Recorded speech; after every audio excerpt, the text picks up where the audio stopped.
Al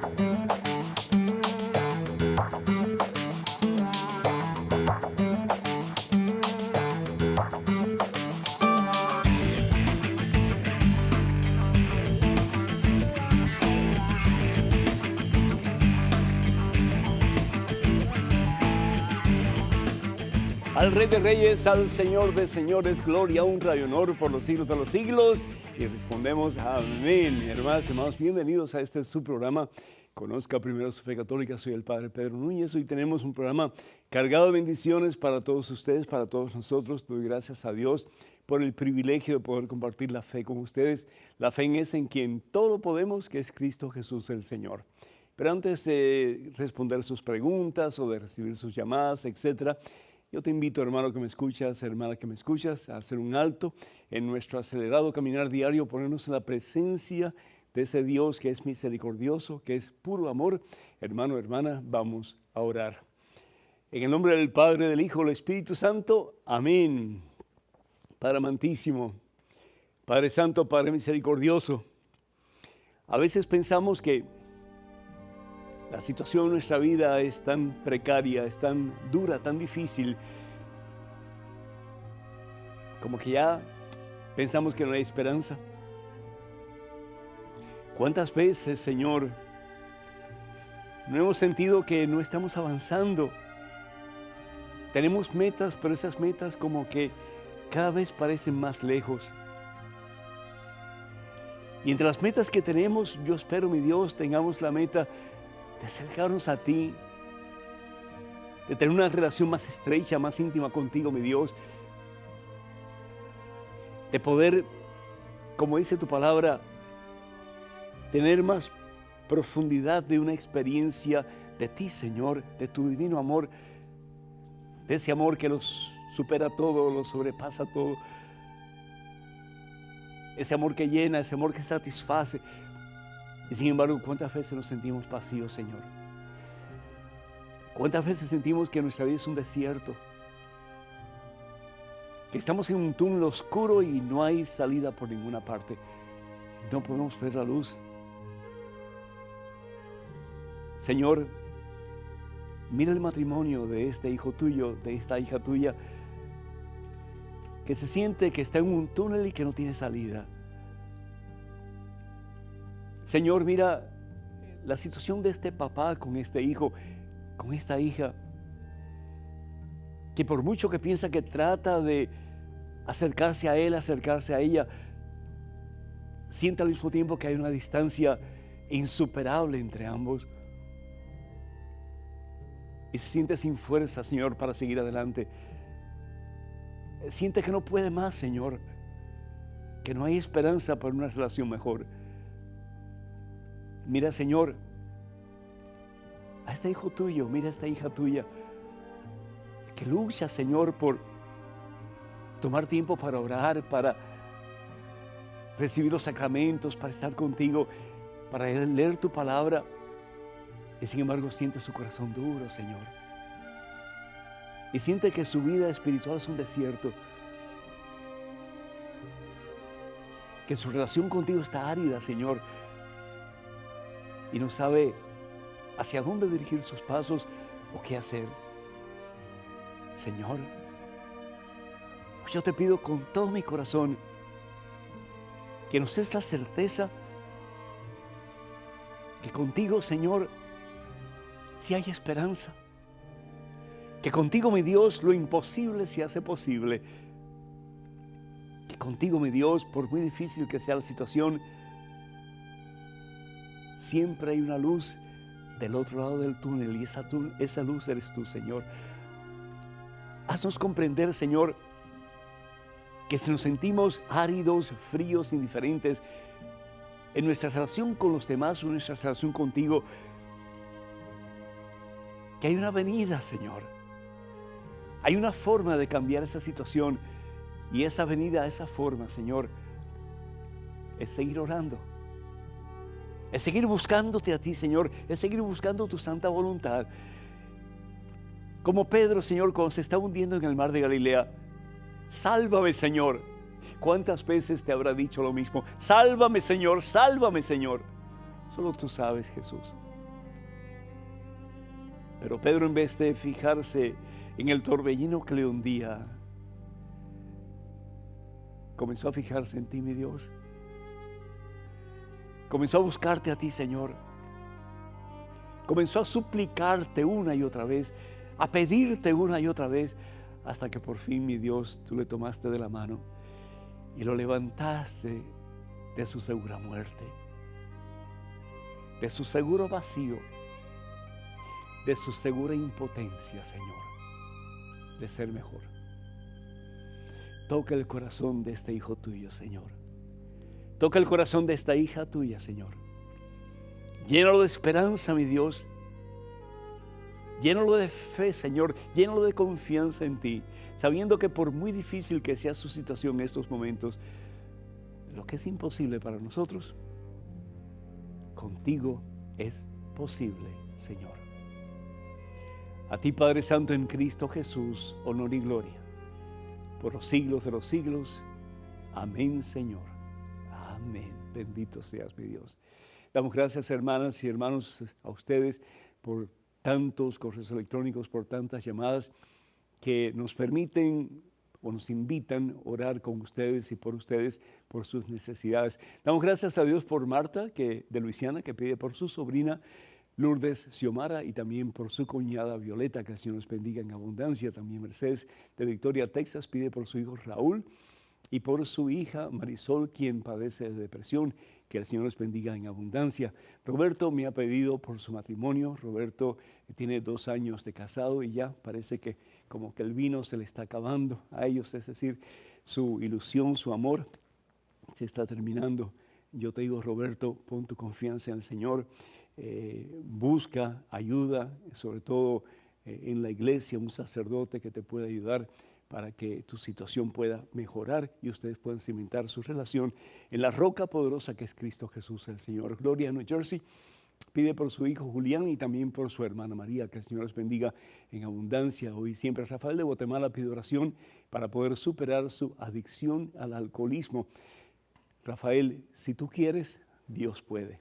Si tú quieres, Dios puede. Que el Señor te bendiga y que este sea el comienzo de tu vida nueva a medida que tú pones tu confianza en el Señor y sí superas tu tiempo de oración, tu tiempo de estar en relación con Dios. Gloria de Washington pide oración por su sobrino Juan Fernando, 24 años, que vive en La Ceja, Antioquia, Colombia, y está perdido desde hace 4 años. Pide oración y consuelo para su hermana Gladys Amparo, mamá de Juan, que el Señor les bendiga a todos ustedes y que él pueda aparecer de nuevo y regresar a casa. Lucilia de Long Island, New Jersey, o New York, perdón, mejor dicho, felicita y bendice al padre Núñez. Le encantaría que visite Long Island y les dé un retiro. Muchísimas gracias. Hay una forma para invitación y es a través de la página de mensaje1.com. Y también pedimos por todos aquellos que solicitan oración a través de la página de este servidor, el padre Pedro Núñez, y todo lo que tienen que hacer ustedes para suscribirse a la página de Facebook, es ir a facebook.com/Pedro Núñez. Y que el Señor les bendiga a todos ustedes y supla todas sus necesidades. Hay un pasaje muy hermoso en el Evangelio según San Lucas, en el capítulo 1, versículos 76 al 78. Se conoce como el Benedictus, y este pasaje del 76 al 78 es el sacerdote Zacarías, el esposo de Isabel, que está dando gracias a Dios porque el Dios de lo imposible ha hecho posible que él tenga un hijo, cuyo nombre es Juan y cuyo apodo va a ser el Bautista, porque su misión, entre otras, va a ser bautizar a aquellos que quieren arrepentirse y quieren comenzar una vida nueva. Aquí quiero hacer una aclaración. Hay una gran diferencia entre el bautismo de Juan y el bautismo cristiano.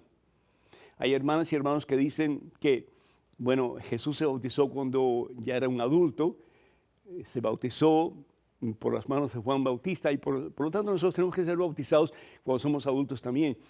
Eso es antibíblico, eso no tiene lógica, porque si bien es cierto que el bautismo implica una decisión personal, también el bautismo significa vida nueva, el recibir la vida de Dios.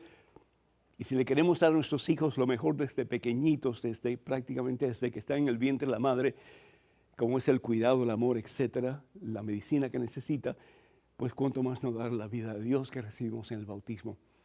Y cuánto más no ayudarles para incorporarse en el cuerpo místico de Jesucristo, que es la iglesia. Entonces, el bautismo cristiano implica recibir al Espíritu Santo. Recibir la misma presencia de Dios, nos convertimos en templos del Espíritu Santo, en templos de la Divina Trinidad. Entonces ahí está la diferencia. El bautismo de Juan era un bautismo de arrepentimiento. Era aquellas personas que querían, de adultos ya, arrepentirse de su vida pasada y comenzar una vida nueva. El bautismo cristiano es mucho más, porque somos bautizados con fuego, con el Espíritu Santo, es decir, con el amor puro de Dios y con la presencia de Dios, uno, Dios trino en nuestras vidas, que nos da la posibilidad, la gracia santificante para caminar en el camino de la victoria, que al fin y al cabo es Cristo Jesús el Señor. Para Zacarías era imposible, no había vuelta de ojo de que su esposa Isabel pudiera tener un hijo. Ya estaban viejos los dos. Pero bendito sea Dios, el ruego sobre todo de su esposa Isabel, y yo imagino que el ruego de Zacarías hizo posible que Juan viniera a este mundo. Así que la primera enseñanza, hermano, es no te des por vencido. Pueden haber momentos difíciles en tu vida y seguro que los hay. Pero ¿sabes una cosa? De nuevo, lo que para ti y para mí es imposible, con Dios se puede alcanzar. Con Dios podemos tener victoria. Con Dios podemos sobrepasar ese problema, ese obstáculo, esa tribulación, esa depresión, esa vida sin sentido y comenzar a vivir una vida plena, una vida llena del gozo, de la paz y de la presencia de Dios. ¿Por qué? Porque para Dios no hay imposibles. Ese obstáculo que tú ves en estos momentos en tu relación con Dios se puede eliminar. Tú solo no vas a poder. Esa adicción no la vas a poder vencer. Ese deseo de seguir en el camino torcido del mundo, tú solo no la vas a poder vencer. Pero ¿sabes una cosa? Si Dios está contigo y Dios está contigo, tú todo lo puedes en Él que te fortalece, porque para Él no hay imposibles. Esa es la primera enseñanza que nos enseña el nacimiento de Juan el Bautista. Para Dios no hay imposibles. Y si lo crees, vas a ver la gloria de Dios. La segunda enseñanza es la enseñanza que sus padres le dan a Juan el Bautista. Yo estoy seguro que Juan, cuando era niño, pues fue rebelde. No fue un santito todo el tiempo. No fue un hombre que vivió la voluntad de Dios todo el tiempo. A veces tenemos la percepción de que los santos todo el tiempo se pasan con las manos unidas y en oración. Eso no es cierto. Los santos son hombres y mujeres de carne y hueso como tú y como yo. Pero que en un momento de la vida no solamente toman la decisión de acercarse a Dios, pero con la semilla de la fe sembrada en sus corazones por papá y por mamá, comienzan a ser criaturas nuevas, dejan que la fe germine y dé frutos en abundancia en sus vidas para beneficio de ellos y para beneficio de los demás. Y eso es precisamente lo que pasa con Juan. Es a través del cariño, es a través de el compartir la fe de ese padre que era sacerdote del templo, Zacarías, y esa madre que era una mujer de Dios, que ese hijo se convierte en la voz que grita en el desierto: enderecen sus pasos y preparen el camino del Señor. Qué hermoso si un día tu hijo, tu hija, también siguiendo el ejemplo de Juan, pudiera ser esa voz en el desierto de nuestra vida, que hay tanta necesidad, proclamando que hay un Dios que está vivo, proclamando que hay un Dios que tiene poder, proclamando que hay un Dios en quien tenemos victoria, proclamando que hay un Dios que lo imposible se hace posible, porque Él todo lo puede, y en Él somos más que victoriosos, y nuestra es ya la posibilidad de hacer lo que pensábamos que no podíamos hacer. Hermanas y hermanos, estudiemos un poquito más la Biblia, especialmente este pasaje, donde nos habla de ese que va a ser la voz en el desierto. ¿Por qué? Porque para Dios no hay imposibles y porque sus padres optaron por compartir con Él la fe en ese Dios en quien todo lo podemos y para quien todo es posible. El número para que nos llamen en el teléfono es el 205-271-2924. 205-271-2924. Vamos a una pequeña pausa, regresamos en cuestión de momentos. Así que, hermanas y hermanos, por favor, no se vayan, quédense con nosotros.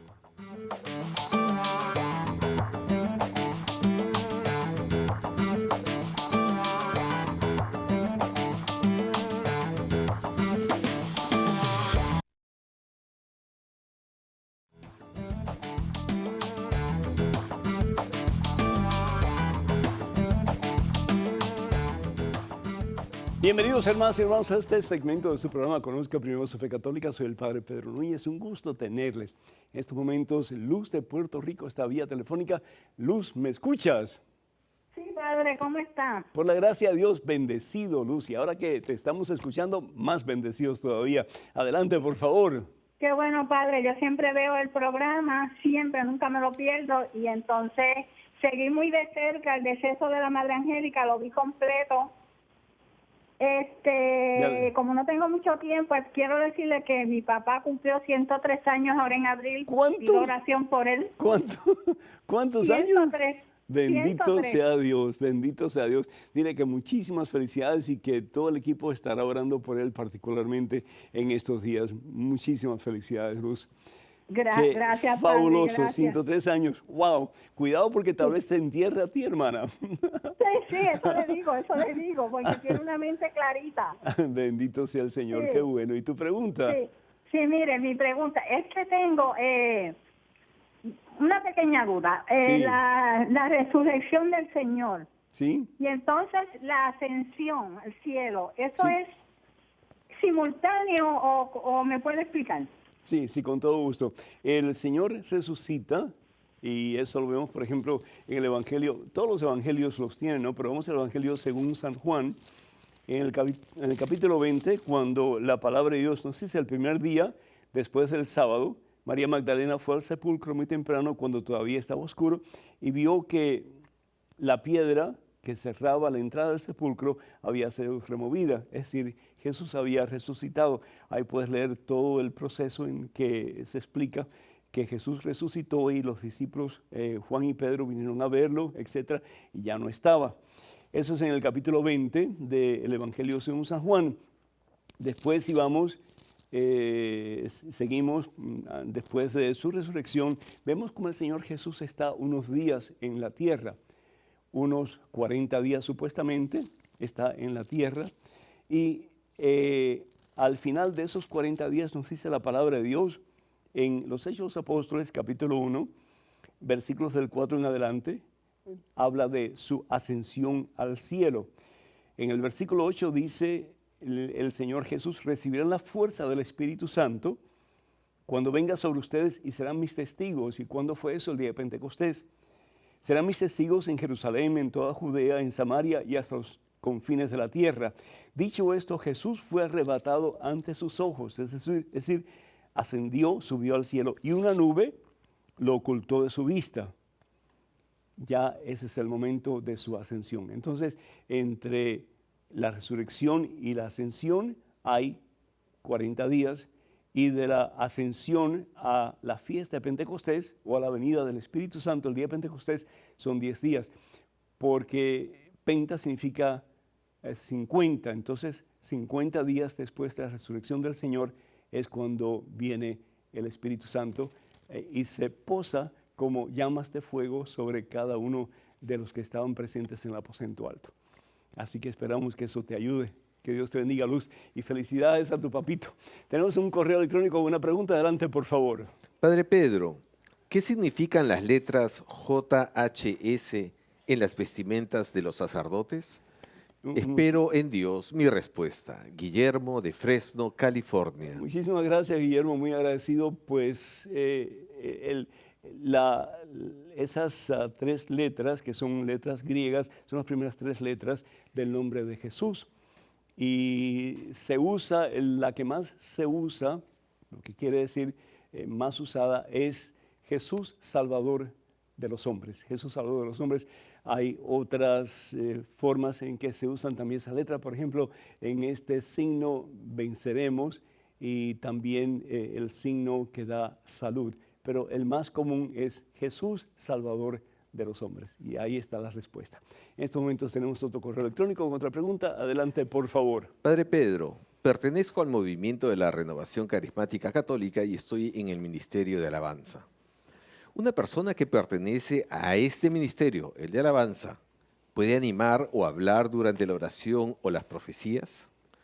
Una hermana nos ha dicho que el ministerio de alabanza solo es de alabanza y que no tiene que hacer nada más. Antonio. Pues, si la persona que te ha dicho eso es la coordinadora del grupo de renovación carismática, pues ni modo, tienes que hacerle caso, tienes que obedecer. Si no lo es, tú tienes todo el derecho de hablar con la persona encargada, la persona coordinadora del ministerio, para exponer tu caso y a ver qué es lo que te dice. Si te dice que no puedes hacer absolutamente nada más, solamente alabar al Señor, pues en santa obediencia tienes que obedecer. Ahora, si te dice que puedes hacer otras cosas, pues entonces ya tienes libertad para hacerlo. Y esto no quiere decir que vas a ir en contra de la persona que te está diciendo que haga solamente eso, sino que simplemente tú tienes todo el derecho, todo cristiano, todo miembro de una comunidad, tiene el derecho de hablar, de exponer su caso. Y si lo que estamos haciendo está bien hecho, de acuerdo a la voluntad de Dios, pues adelante. Y si no, pues entonces en obediencia, en santa obediencia, pues hacer lo que se nos pide para que todo funcione en su mejor perfección y en una forma unida, que al fin y al cabo es lo que Dios quiere.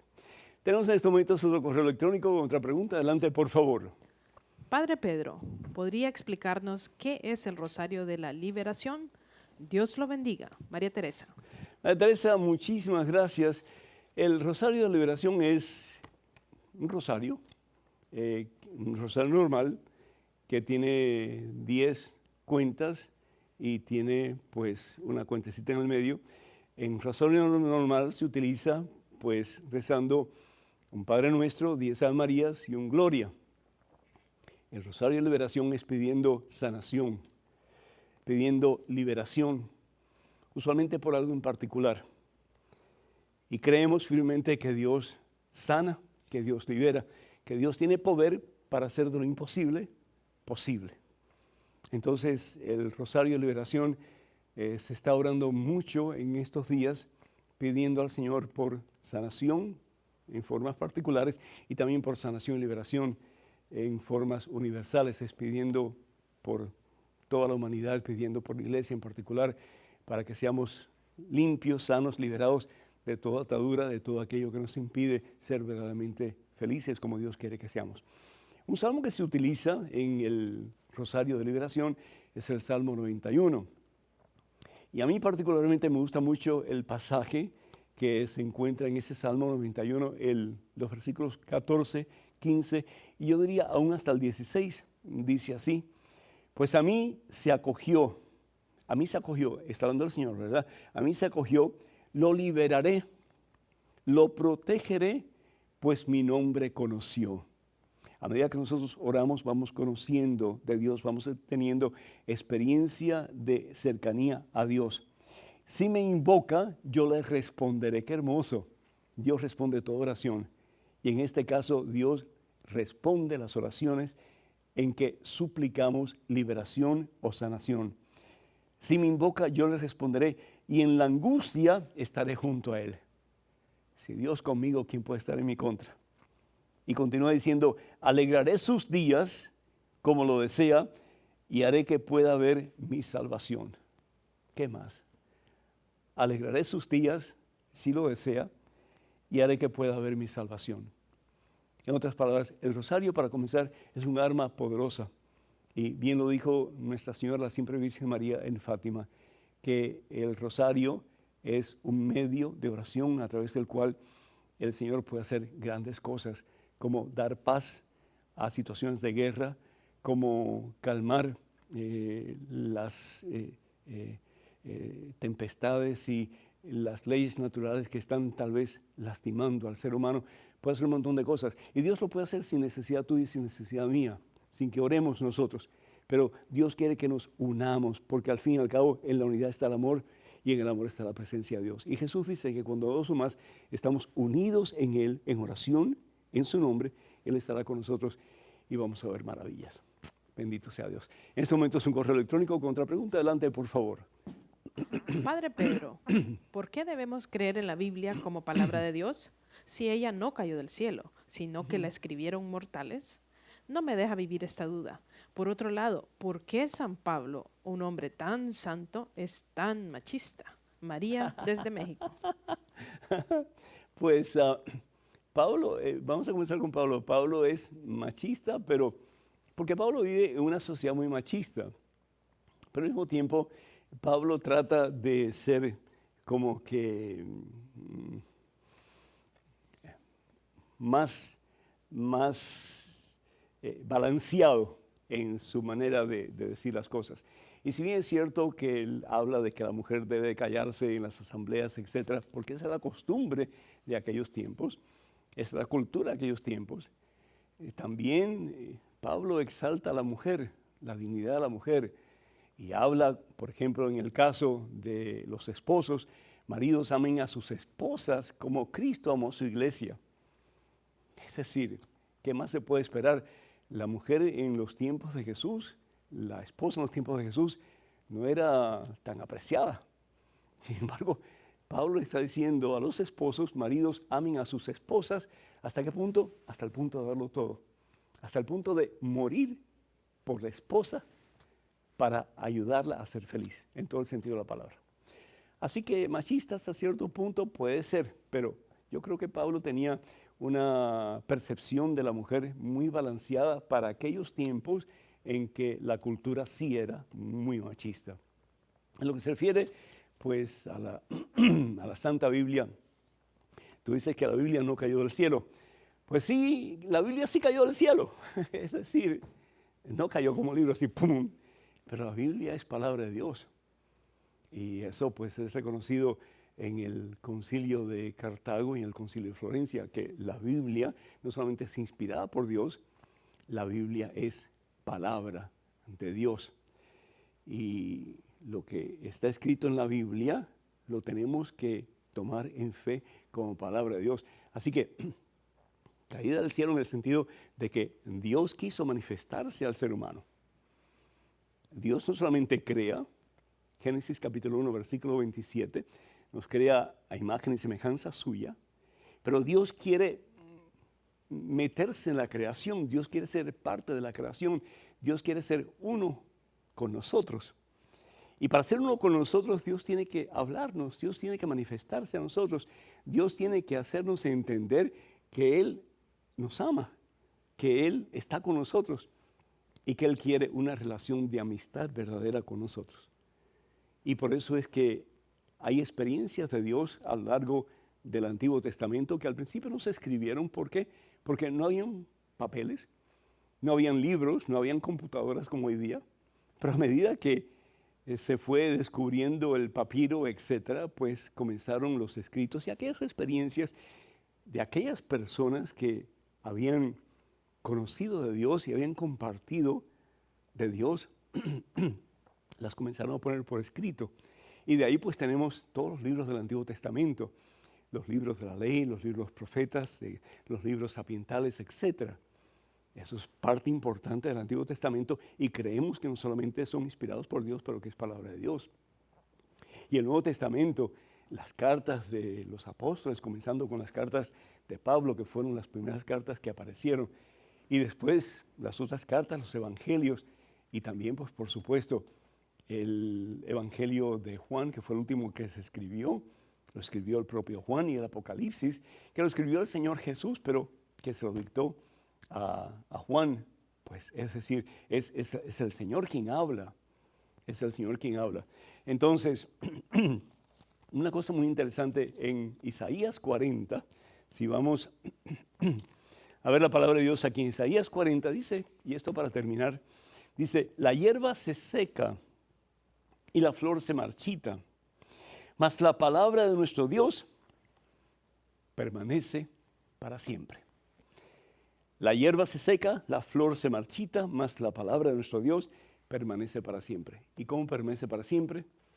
Aquí, muy particularmente en este manual que Dios nos ha dado para nuestro mejor funcionamiento espiritual y la palabra que Dios nos da, la tradición de la iglesia, la tradición apostólica, lo que nuestros padres hablaron en relación a lo que escucharon de Jesucristo, de los primeros apóstoles, y lo que ellos impulsados por el Espíritu Santo, porque Dios le promete Espíritu Santo a su iglesia, pues nos hablan de las maravillas de Dios. Por ejemplo, de la Trinidad, concepto que no aparece así como tal en la Biblia, de la presencia real de Jesús en la Eucaristía y tantas otras cosas más. Así que Dios sí habla, y Dios habla particularmente a través de su Biblia, y es interpretada esta palabra por la que tiene autoridad para hacerlo, que al fin y al cabo es la Iglesia Católica. Tenemos en estos momentos a José Luis de Puerto Rico, vía telefónica. José Luis, ¿me escuchas? Te escucho, padre. Muchas felicidades, padre. Igualmente para ti, José Luis, Dios te bendice. Te queremos mucho, mi esposa, mi Dali y yo. Mira, yo soy el coordinador de los ministerios rezadores de acá, de la emisora católica Radio Paz 810. Ah, qué bueno, felicitaciones. Qué bueno. Pues, padre, la pregunta mía es la siguiente. Sí, mijo. Los hermanos separados dicen que los pastores le imponen las manos y le preguntan si aceptan a Cristo Jesús como su Salvador y quedan inmediatamente salvos. Sin embargo, nos dicen a nosotros que nuestros sacerdotes no pueden perdonar pecados en el nombre del Padre, del Hijo y del Espíritu Santo porque son hombres. Me gustaría que usted me explicara esas dos preguntas. Hay una contradicción definitivamente. Entonces lo que están diciendo que los pastores que realmente, y con todo respeto, los pastores que no tienen autoridad para otorgar la salvación a nadie, ellos dicen que sí, la persona a través de la imposición de la mano de los pastores quedan salvos. Solamente lo que tienen que decir es que aceptan a Jesús como Señor y Salvador. Es antibíblico. ¿Dónde dice en la Biblia que un pastor imponiendo manos y que la persona cuando dice yo acepto a Jesús como Señor y Salvador ya estoy salvo? Ni siquiera San Pablo lo dice. Porque en la carta a los Romanos, en el capítulo 10, versículo 9, San Pablo dice lo siguiente, y está mal entendido el pensar que ya una vez que yo acepto a Jesús como mi Señor y Salvador estoy salvo. No, es el principio de una vida, esperamos, de conversión, de una vida de aceptar el señorío de Jesús para que Jesús de verdad sea quien indique el camino que tengo que seguir. Dice aquí la palabra de Dios, Romanos 10, versículo 9, porque te salvarás. Está hablando de un futuro. Te salvarás si confiesas con tu boca que Jesús es Señor y crees en tu corazón que Dios lo resucitó entre los muertos. Pero sin embargo, el mismo San Pablo, si vamos nosotros a la carta a los Filipenses, en el capítulo 2, vamos a ver aquí, carta a los Filipenses en el capítulo 2, versículo 12, dice la palabra de Dios, amadísimos míos que siempre me han escuchado, sigan procurando su salvación. ¿Por qué? Porque se puede perder. En un momento determinado yo acepto a Jesús como mi Señor y Salvador, pero yo tengo que decir amén, amén, amén todos los días de mi vida. ¿Cómo? Haciendo la voluntad de Dios, haciendo la voluntad de Jesús. Jesús dice en el Evangelio según San Juan, capítulo 14, versículo 15, el que me ama guardará mis mandamientos. No de vez en cuando, pero siempre. Y esa es la obra que Dios quiere para nosotros, que lo amemos a Él por encima de todo lo demás. Por eso Santiago dice en su carta, capítulo 2, versículo 19, que los demonios también creen y sin embargo tiemblan. Entonces Santiago dice, ¿dónde están tus obras? Una fe sin obras está muerta. ¿Y cuál es la obra principal? Amarlo a Él por encima de todo. Por eso dice San Pablo, sigan procurando su salvación con temor y con temblor. ¿Y qué es lo que dice el Señor Jesús en el Evangelio según San Mateo, capítulo 24, versículo 13? El que persevera hasta el final, ese se salvará. Entonces, los protestantes, hermanos, pastores, no tienen ningún poder, ninguna autoridad para salvar a nadie imponiendo manos. Ahora, el sacerdote, Dios mismo, Jesús, le ha dado autoridad, comenzando con Pedro y los apóstoles el día de la resurrección, cuando les dice, lo que ustedes perdonen, será perdonado. Evangelio según San Mateo, capítulo 16, versículo 18, y Evangelio según San Juan, capítulo 20, versículos del 21 en adelante. Lo que ustedes perdonen será perdonado, y lo que ustedes no perdonen en el cielo no será perdonado. Le da autoridad a ellos. Y a través de ellos, a todos sus sucesores, a todos los obispos y sacerdotes que están unidos al sumo sacerdote, que es Jesucristo, quien tiene autoridad y poder para perdonar o para atar. Y ahí está la diferencia. Para que nos llame el teléfono es el 205-271-2924. 205-271-2924. Vamos a una pequeña pausa. Regresamos en cuestión de momentos, así que, hermanas y hermanos, por favor, no se vayan. Quédense con nosotros.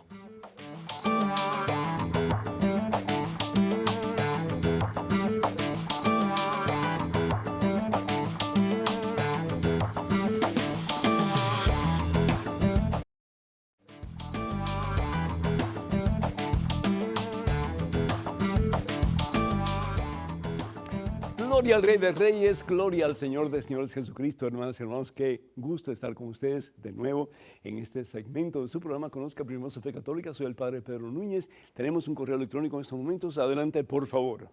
Señor Pedro, usted da a entender que la salvación o la única iglesia que salva es la religión católica. Entonces, ¿por qué el Espíritu Santo se manifiesta en iglesias cristianas que no son católicas?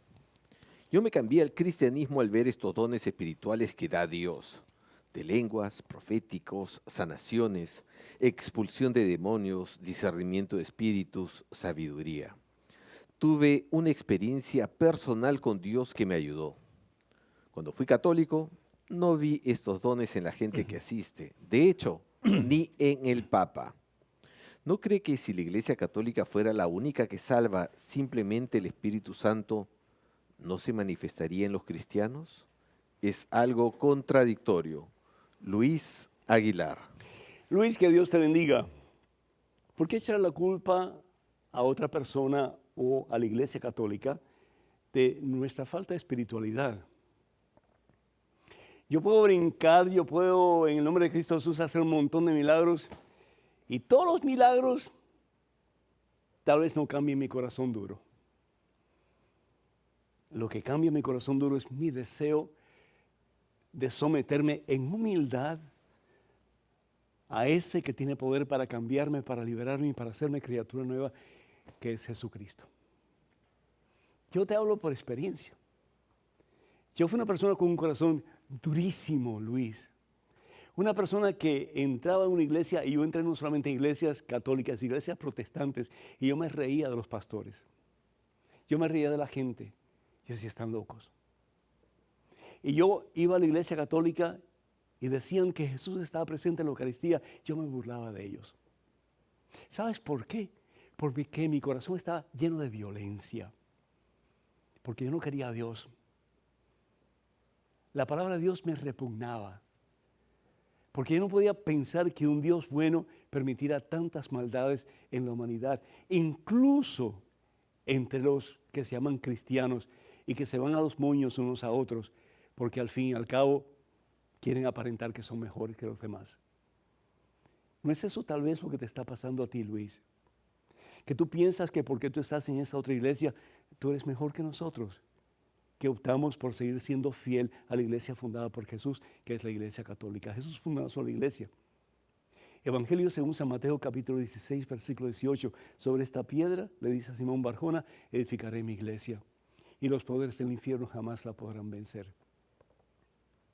Y la palabra de Dios nos dice que Jesús, ya terminada su misión, le da autoridad a sus primeros apóstoles, sus discípulos, para que vayan al mundo y sigan haciendo las mismas cosas que él hizo y aún mayores. Evangelio según San Mateo, capítulo 28, versículo 20. Vayan y hagan discípulos de todas las naciones, bautícenlos en el nombre del Padre, del Hijo y del Espíritu Santo, y sepan que yo estaré con ustedes siempre hasta el fin de los tiempos. No los dejaré huérfanos. Y si Jesús promete estar con su iglesia hasta el fin de los tiempos, iglesia que se realiza como tal, que nace como tal el día de Pentecostés. Y Jesús promete en Juan capítulo 16, versículo 12, que su Espíritu, es decir, el Espíritu Santo, estará con su iglesia siempre y nos enseñará la verdad. Entonces, o Jesús es un mentiroso, ¿O el Espíritu Santo se quedó dormido en algún momento? No, el Espíritu Santo no duerme, Dios no duerme y Jesús no es un mentiroso. Ahora, que nosotros como individuos tengamos más espiritualidad o menos espiritualidad, Luis, eso es otra cosa. Tal vez tú cambiaste de religión y te fuiste no a una iglesia cristiana solamente, sino que a una iglesia evangélica cristiana. Porque si hablamos de iglesia cristiana, la primera fue esta, la iglesia católica. Y te fuiste tal vez porque eras un cristiano mediocre o eres un católico no muy bueno.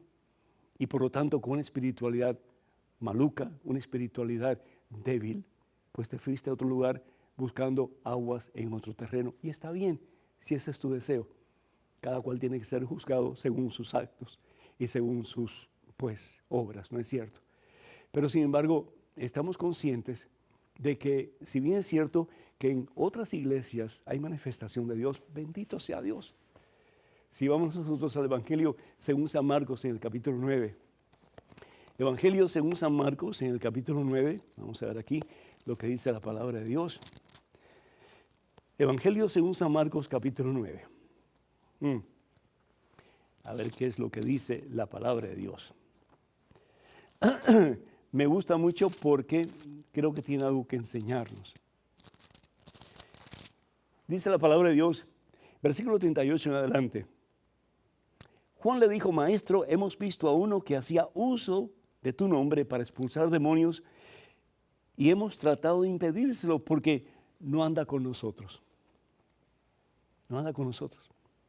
Es decir, los que estaban al lado de Jesús eran sus más cercanos discípulos. Los que después son los pilares de la iglesia que Jesús funda, que son sus primeros apóstoles o sus apóstoles. Y Jesús le contestó, no se lo prohíban. Es decir, a Dios no lo podemos encajonar en un determinado lugar. Dios es Dios.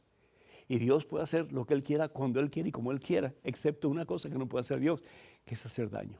Porque Dios es el absoluto bien. Y dice, no se lo prohíban, ya que nadie puede hacer un milagro en mi nombre y luego hablar mal de mí. El que no está en contra de nosotros, está con nosotros. Bendito sea Dios. Qué bueno que haya milagros.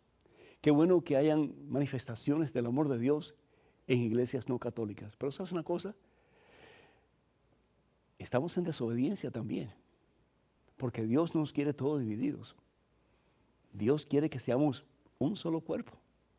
Padre, que todos sean uno como tú y yo somos uno. Entonces el mundo creerá que tú me has enviado. ¿Y qué es lo que sucede en Hechos capítulo 2, versículo del 1 al 10? Reciben Espíritu Santo. Amor puro de Dios. ¿Para qué? Para que sean uno. Y para que vayan al mundo y lleven ese amor al mundo.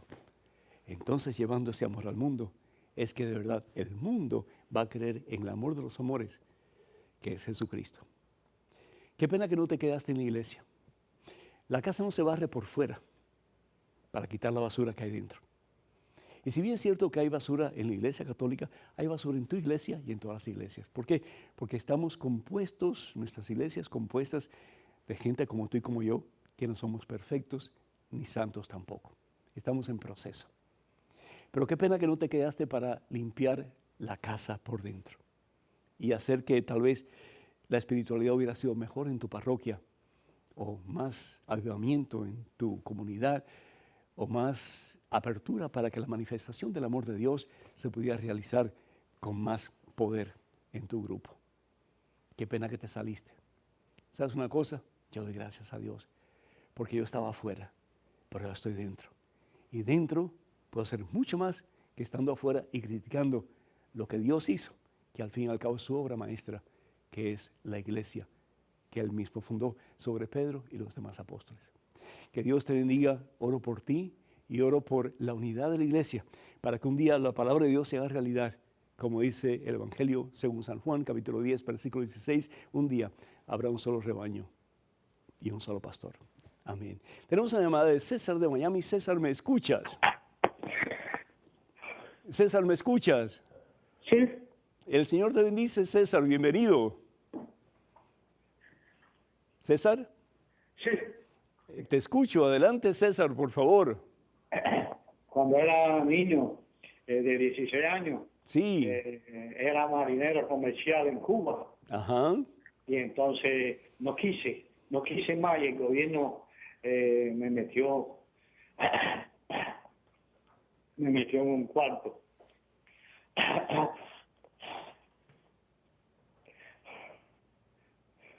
¿Estás bien, César? Me metió en un cuarto en cuero, que era de tamañito, un closet. Y entonces había orina en el piso y había excremento en el piso. Uy. Y yo estaba en cuero. Y me metió ahí 8 meses y no se oía nada. Lo que se oía era...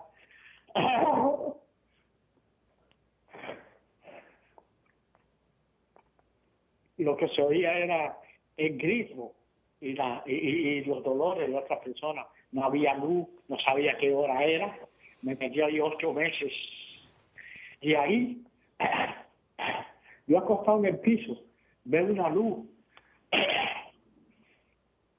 Sí. Veo una luz muy brillante que me dijo, ya saldrás aquí. Entonces, me sacaron de ahí, me libró Jesucristo, me libró de esas torturas. Vine a los Estados Unidos y empecé a correr carreras de caballo en las ligas profesionales. Ajá. Cayéndome muchas veces con caballos que le daban infarto, me partió la columna en 2 lugares, me partió la cintura en 5 partes. María. Otra caída me partió el cuello en 2 lugares. Y cada caída era en coma 2 o 3 semanas. Y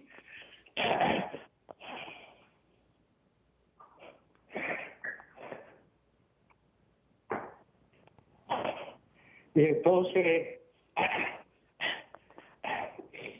me libró de haber estado paralítico, me libró de haber estado muerto, me libró de tener órganos reventados. Bendito sea Dios. ¿Y sentiste la voz del Señor en algún momento que te dijo algo? Me libró caminar de eso, me libró. Y cuando estaba en coma, vi ese esplendor muy brillante, muy... Cuando vine a salir de coma, tenía un amor tan grande que no sentía dolor. Bendito sea Dios. Bendito sea Dios. No. Yo sé que estás haciendo un esfuerzo muy grande. César, quiero felicitarte por este testimonio que nos has dado. Quiero felicitarte, mi hijo, porque yo sé que te cuesta mucho trabajo hablar, pero qué bueno que hables de las maravillas de ese Dios que nos saca del vacío en que estamos, de la soledad en que estamos, de la situación precaria en que nos podemos encontrar y nos da la posibilidad de un nuevo comienzo, porque Dios es el Dios de lo imposible. Así que muchísimas gracias, César. Lástima que no podemos terminar tu testimonio, pero sabemos que Dios ha hecho en ti maravillas y damos gracias a Dios por ti y por todas las personas que se acercan al Señor y que descubren la misericordia transformadora del corazón de Cristo Jesús, que es capaz de hacer de nosotros criaturas nuevas. Que Dios te bendiga. Tenemos en estos momentos otro correo electrónico. Adelante, por favor. Padre Pedro, para mí es muy difícil recibir la Sagrada Comunión de un ministro que no sea el sacerdote. En un mensaje de la Santísima Virgen María, leí que el cuerpo eucarístico de su Hijo Jesús es flagelado continuamente por estos ministros. Ellos no tienen sus manos consagradas como el sacerdote y cometen sacrilegio al tocar la hostia consagrada. Quiero que me encamine a la verdad de nuestra Iglesia sobre este tema, pues nuestra Madre del Cielo llora continuamente por esta falta de respeto a su Hijo. Leti, desde Bogotá, Colombia. Leti, eso no es cierto, mija. Es decir, la Virgen María nunca va a estar en contraposición a las enseñanzas del magisterio de la Iglesia. Jamás. Es decir, si Jesús establece su Iglesia para que conozcamos la verdad y Él manifiesta la verdad que es Él a través de la Iglesia que Él funda, que es la Iglesia Católica, entonces el decir que un ministro extraordinario de la Eucaristía está manchando la hostia, está cometiendo pues un pecado serio, eso es inconcebible, eso es mentira. Tenemos que tener mucho cuidado, Leti, tenemos que tener mucho cuidado, hermanos, a quién escuchamos Y tenemos que aprender a escuchar la voz del Señor a través de su iglesia. Para eso es la funda. Y si vamos a estar escuchando lo que dice fulano, lo que dice mengano a través del internet, lo que dice fulano mengano, y no escuchamos la verdad de Jesús a través de la iglesia que él funda, estamos mal. Y ahí Satanás nos utiliza para difamar la iglesia, para lastimar la iglesia, que al fin y al cabo es al mismo Jesús a quien vamos a difamar. Lee Hechos de los Apóstoles capítulo 9, versículos del 1 en adelante, cuando Saulo perseguía a la iglesia de Jesucristo y escucha la voz del cielo que le dice, Saulo, Saulo, ¿por qué me persigues? Y Saulo le dice, ¿y quién eres tú? Y le dice, yo soy Jesús a quien tú persigues. Es decir, al perseguir a la iglesia de Jesucristo, al hablar mal de los obispos que son los que nos han dado este indulto, Juan Pablo VI y los demás obispos del mundo que nos han dado esta posibilidad de tener ministros extraordinarios de la Eucaristía para que nos ayuden a nosotros los sacerdotes y a los diáconos a distribuir el regalo más maravilloso que Dios nos puede dar, que es la Santa Eucaristía. El decir que estamos equivocados y que la Virgen ha dicho otra cosa, eso realmente pues, es una calumnia seria, es un pecado muy grave. Entonces, tenemos de nuevo que aprender a escuchar la voz de Jesús dada a nosotros a través de la única iglesia que él funda, que es la iglesia que es una santa, católica y apostólica. Yo quiero decirles a ustedes que los ministros extraordinarios de la Eucaristía, si están delegados por el obispo local, tienen autoridad de parte de la iglesia y particularmente de parte de la iglesia local, de parte del obispo, para ayudar a los sacerdotes y a los diáconos a distribuir la Santa Comunión. Entonces, no hay ningún sacrilegio, no hay ningún pecado cometido, por el contrario, son manos que tal vez no estén ungidas como las manos del sacerdote, pero son manos que el Señor utiliza para darnos su propia vida, para darnos su cuerpo y su sangre. En la iglesia primitiva, se asignaban a personas particularmente para que llevaran la comunión a otras personas. Entonces, esto fue una práctica de la iglesia en su comienzo. Ya después, cuando hubieron tantos sacerdotes, pues ya no hacía falta, ni los diáconos existieron por un tiempo grande. Los diáconos comienzan a existir de nuevo ya con el Segundo Concilio Vaticano, porque son parte de la iglesia, igual que los laicos, ustedes son parte importante de la iglesia, y cada cual, como dice San Pablo, pues tiene una labor que hacer para edificar la iglesia de Jesucristo, que al fin y al cabo es la iglesia católica. Entonces, por el amor de Dios, no se dejen llevar por cualquier viento de doctrina, porque vamos al error. Estaré, con el favor de Dios, este mes de junio 25-26 en Arlington, con el Congreso de Familias. Para más información, por favor, comuníquense con Jesús Villanueva al 301-806-7654. Y el 9 de julio estaré en Houston, Texas, con la Renovación Carismática. Para más información, por favor, comuníquense con Noris Redondo al 786-285-2131. El 23 al 24 de julio en Davenport, Iowa, en la Conferencia Teológica Ministerio Multicultural. Comuníquense con Miguel Moreno al 815-274-9878. Y julio 30, Sábado Milagros en Nueva Orleans. Al teléfono para más información es el 504-467-2550. Que el Señor nos bendiga en este día por siempre. En nombre del Padre, del Hijo y del Espíritu Santo. Amén. Hasta el próximo miércoles. Dios mediante.